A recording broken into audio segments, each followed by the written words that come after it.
For the Tangent on Veritas Catholic Network, I'm Father Sam Kachuba with your daily gospel reflection. Today is the feast of St. Dominic, and we're reading from the Gospel of Matthew, chapter 14, verses 22 through 36.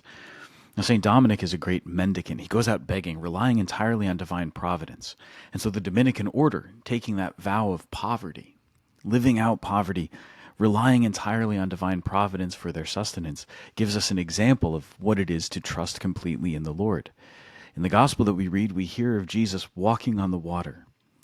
And as he walks on the water, he approaches his disciples who are in the boat as the boat is being blown around by the storm. And in those rough waters, Peter cries out to Jesus and says, "Lord, if it is you, let me come to you on the water."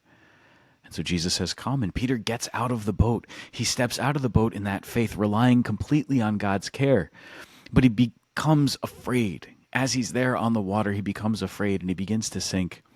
But notice how Jesus so mercifully reaches out, takes his hand. "Oh, you of little faith, why did you doubt? I'm right here." But Jesus doesn't upbraid him. He doesn't condemn him. Just says, "Remember that I'm here."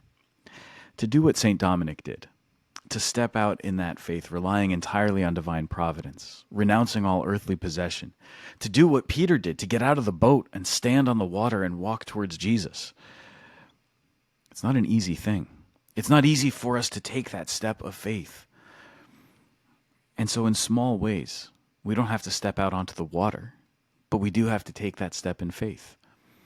It's good for us to remember that Jesus is there extending his hand to catch us when we begin to fall, when we begin to sink, that Jesus is there to continue walking with us.